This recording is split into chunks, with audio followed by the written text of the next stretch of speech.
Hey guys and girls, it's Miss Ashline. I wanted to show you some ways that we can model our decimals. So one way is by using grid paper. So grid paper looks like this. We've got 10, 1, 2, 3, 4, 5, 6, 7, 8, 9, 10 by 10.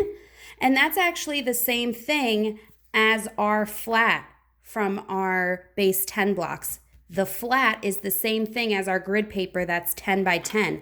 So there's 100 tiny squares there. So this whole grid right here, this 10 by 10 is equal to one whole. That is equal to one whole.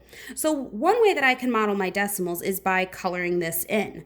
So when I color something in, like let's say I'm going to color in 3/10 in orange. 3/10. Well, this whole thing right here is 10 cubes. So that's 1/10 because it's 10 cubes. And 10 right here is how many would make a whole. So here's 1/10, 2/10, 3/10. That is the same thing as our rod in our base 10 blocks.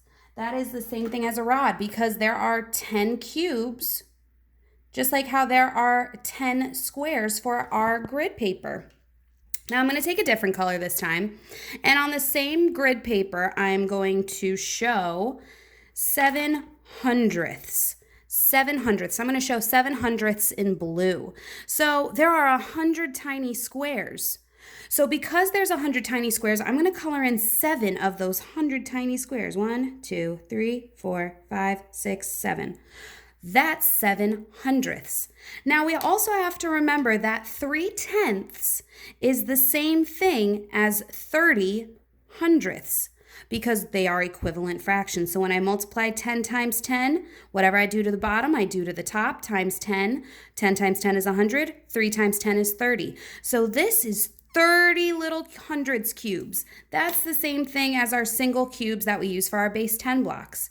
So these right here are our hundredths, our tenths, and our wholes. I hope this helps you to visualize